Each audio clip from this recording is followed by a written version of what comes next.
Hi, I'm Deanna. Welcome back to Ribbon Candy Hooking. I am here today finishing up my monthly kit for 2021. Can you believe it? I wasn't going to do the small monthly kits this year and I changed my mind because there's so many designs that I would love to do. So I'm going to do a full year of monthly kits that are for beginners or anybody who loves the design a little bit bigger in 2021. I'm going to do 12 by 12 squares every month. And they're going to be $65 every month with all of the materials you need to finish them. Obviously not the hook and the frame, the wool, the backing, the pattern drawn, all of that, the fabric kit. So this time, and I'm going to do a primitive design for each month. I feel like there is never enough primitive, particularly for rug hookers. And when I say primitive, one of the sort of signature things about the primitive style is that it's hooked wide. So with wide strips, typically number 8 strips. So you will find with my kits that they will have number 8 strips. And I'll show you the colors that we're using in just a minute. This is also serving as a very good beginner's kit. If you are a brand new hooker and you are looking forward to getting into something that is not going to be super frustrating, that gives you a good end result, this is a good kit to choose to start off with. I have a whole year for 2020 of kits as well, but this is the one I'm currently working on. And I haven't done a video on a kit for a while, so I thought I would. So I'm going to show you this in more detail, but this is the tomato. And I've spoken a bit about the lore and the history of the tomato pincushion on Coffee Time, our daily live show, and also on the Shopify page where this is listed for sale, a little bit on the history of the tomato pincushion.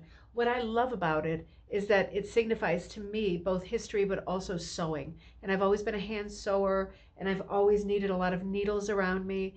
And I've always had a tomato pincushion and I never knew why until I started researching it. So this is the kit for this month, the tomato pincushion. You can see it's quite colorful. I'm still working on the bottom here. I'm going to do that with you in a minute. I put in, just so we understand the design, it has like an inner design that I hooked in slightly lighter colors.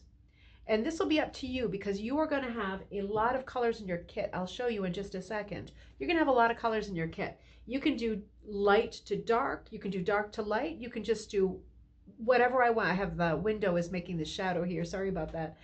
You do whatever is right for you. You make it work. The reason I did the lighter on the tomato is because the red of the tomato versus this gray blue are opposites on the color wheel, so they pop. And I have many different colors of red that you can use for doing your strips. I'm going to show you this in just a minute. But at the end of the day, when you hook something particularly primitive, you do it the way that you want it. You've got your colors in the kit. You can consult my picture and what I've done that will be in the kit too. But at the end of the day, you should do it in a way that pleases you. It pleased me to do this sort of cloud of the light blue with a little bit of the periwinkle and cornflower blue into it, a lot of stoneware blue right against the red orange of the tomato. But it also pleased me, and I'll give you this option as well. I'm putting in a tiny, tiny, tiny bit, well, more than a tiny bit, in case you want to use more of it, of this pink.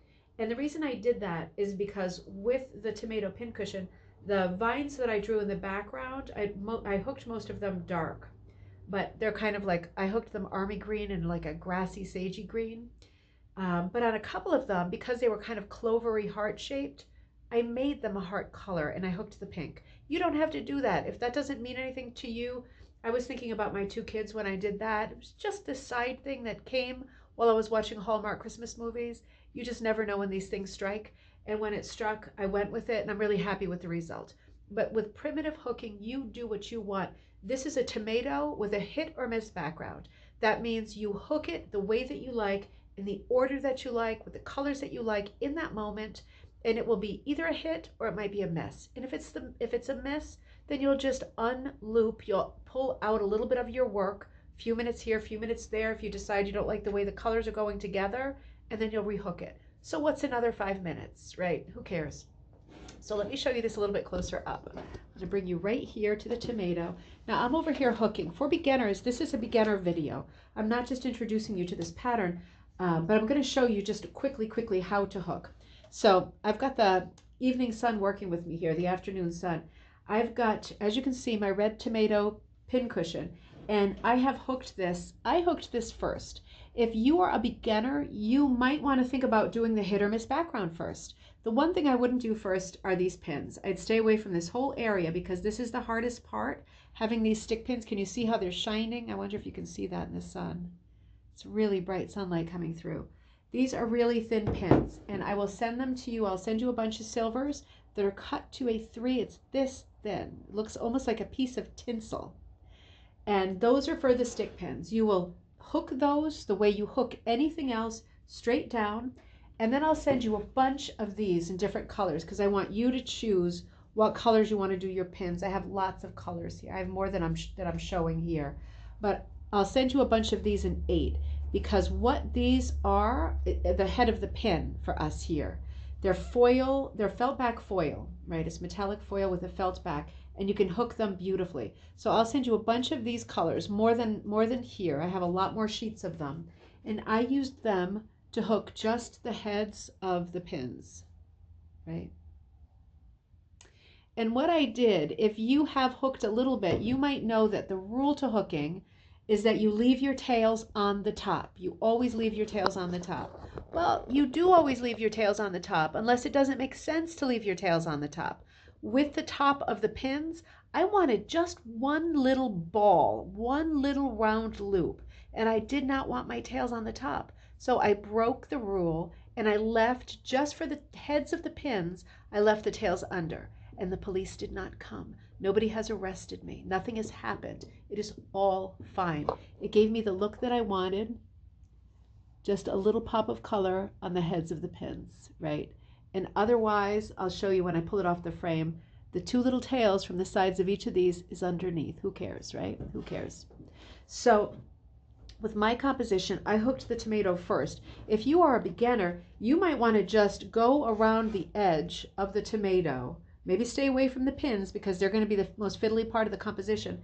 Come around here and start filling in your clover, start filling in your background, because in the time that you spent filling in the background right down to the edges, and I'll show you how I did my edges to give you an idea if you want to do them the same way. In the time that you spent filling in the easy parts, the hit or miss, the swirls, color after color, and the time it takes you to do that, you're going to gain some hours of experience, some confidence, some technique, and then you might be in a better place at the end of it to tackle the whole, I'm just going to hook this as I chat with you, to tackle the tomato, because you're going to want to go around the edge of the tomato and you're going to want to hook in the darker reds, you know, where the little sort of puffy, what are these things called? Not chapters, not quadrants, you know what I mean, compartments, that's not the right word. But you're going to want to do some darker colors here. I don't know if you can tell, but then I have even a different color here than I have here. These two are more darker, rusty. This one's more bright. You have all these colors in your kit, you'll see. So I'm just in the process of finishing up this edge for myself. Let me take my needle nanny off. And my piece is actually a little bit bigger. You'll have a much bigger border than this. You're going to need, as a beginner, a much bigger border to play with. I already have it stretched on my frame, of course. And I'm just going through the motion of finishing this. What I'm doing for my composition, you can see the bigger picture here. Having a bit of a struggle with my camera thing. The screw came out, right? Isn't that a metaphor for life? It's one screw loose.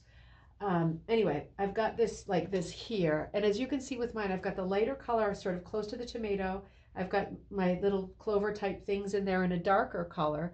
And then as I go out to the edge, I'm using a mixture of my purples, my light blues, and a lot of different plaids. The fun with this piece is all of the different colors of plaid. Let me show you. This is the pile I'm working with right now.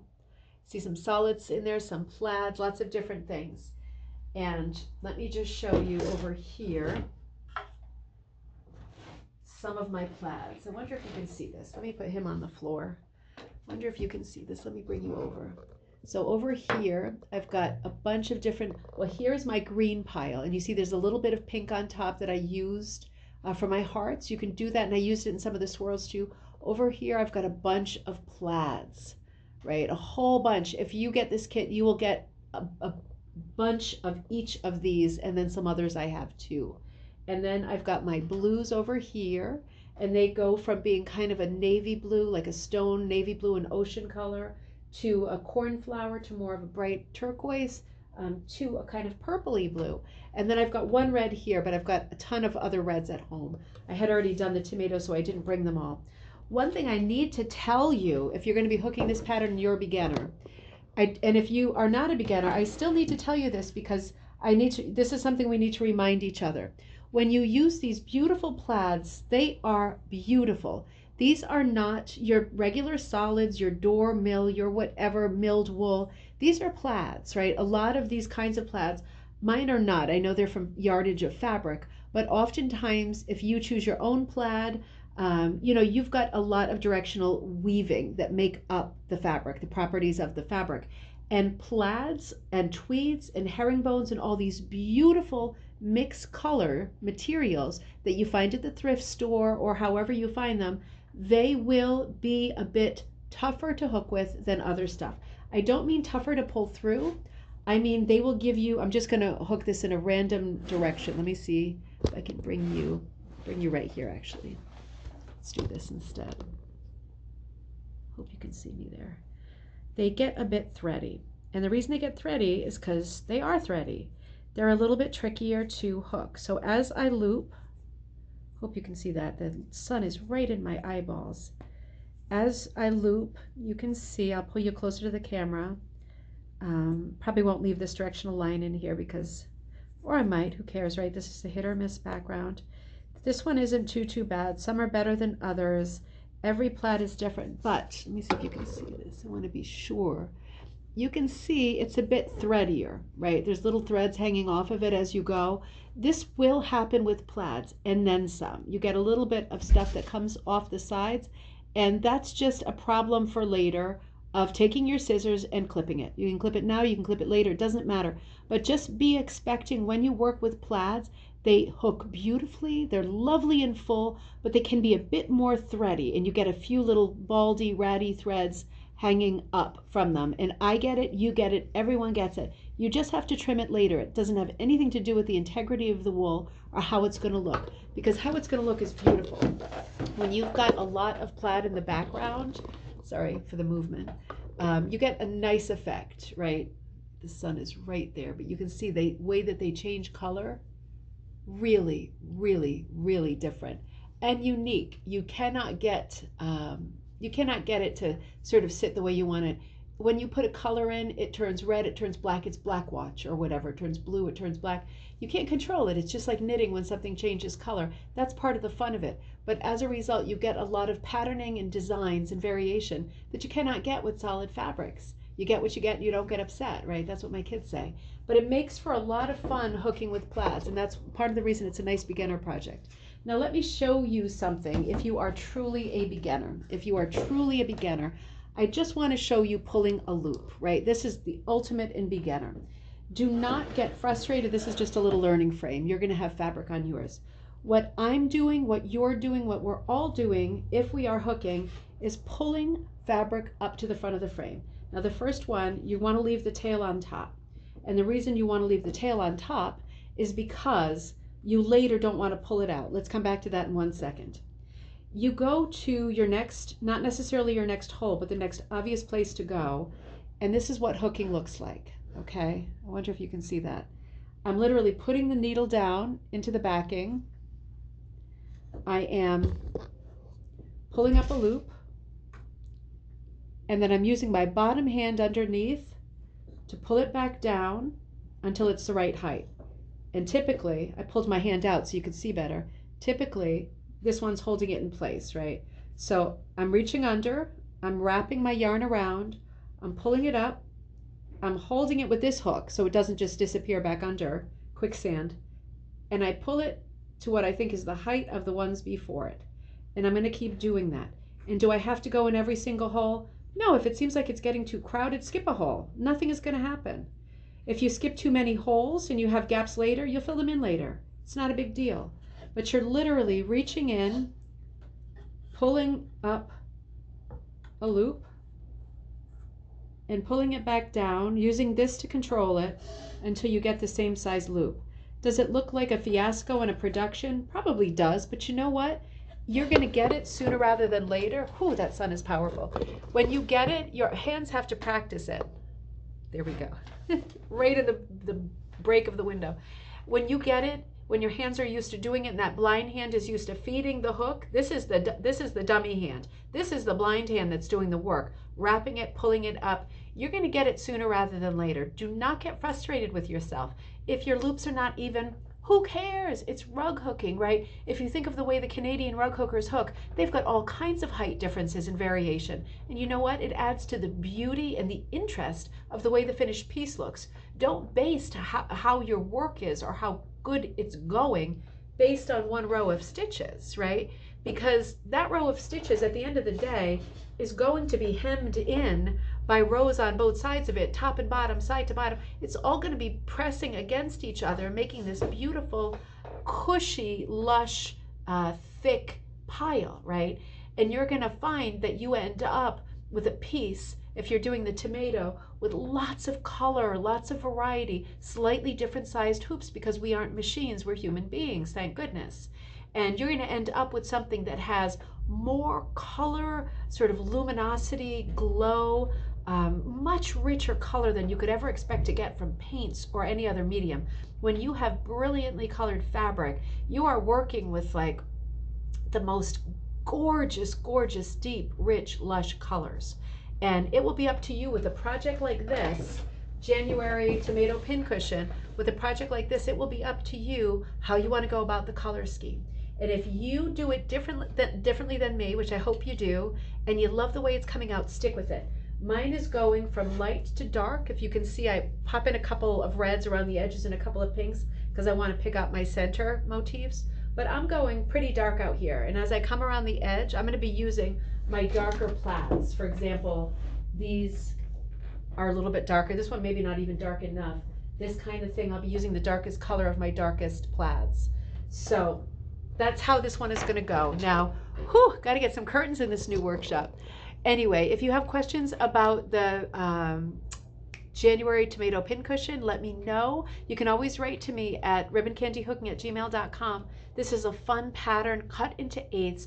It's all yarn strips except for the felt backed metallic that are the little tiny stick pins cut to a 3, and then again for the 8 on the head, 1 loop. I wanted to show you what that looked like underneath.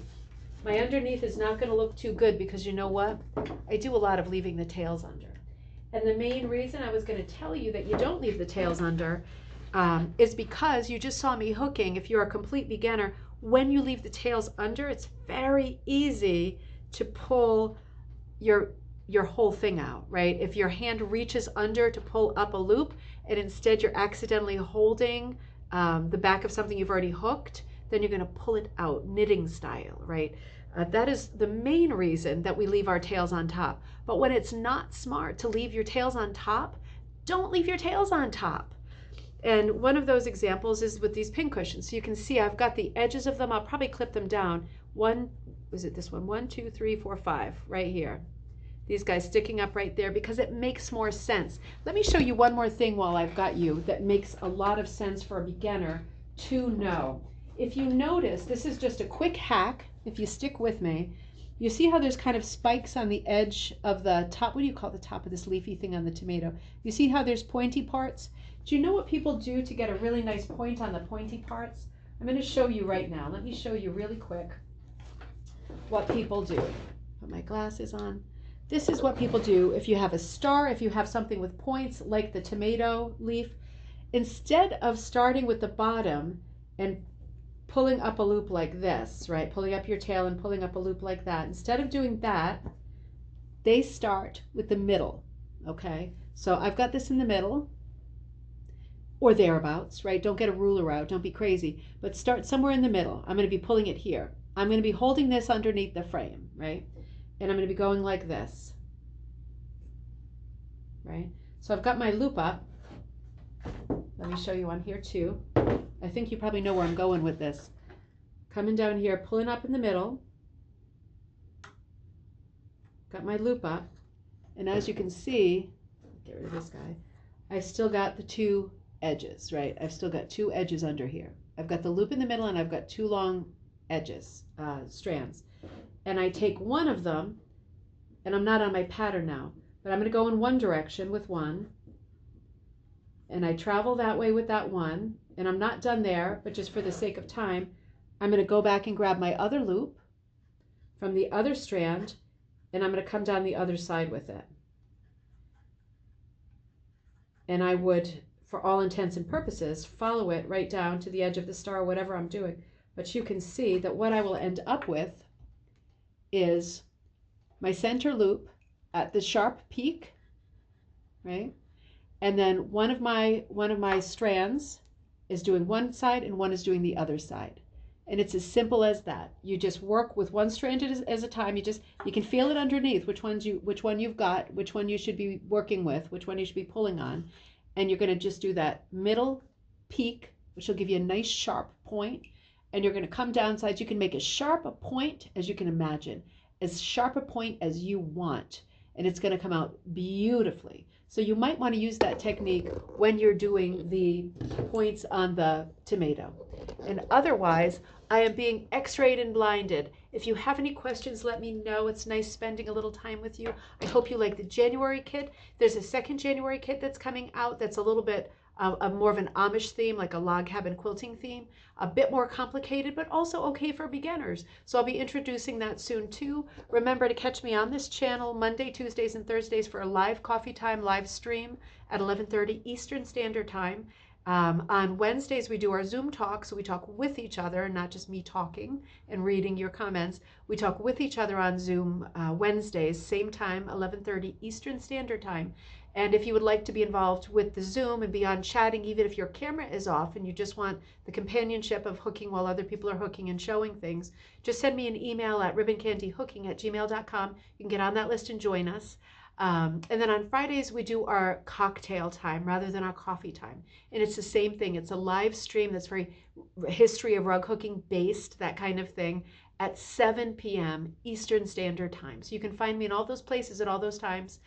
Good luck with your hooking. And if you end up getting the tomato kit, I promise you will get the most beautiful colors, exactly the same things that I've used. I chose them because I use them so you can have exactly the same kit. And I'm always happy to work with you if you're struggling. In the meantime, have a great time. I will see you soon on Coffee Time or somewhere. Take care of yourselves. Bye-bye.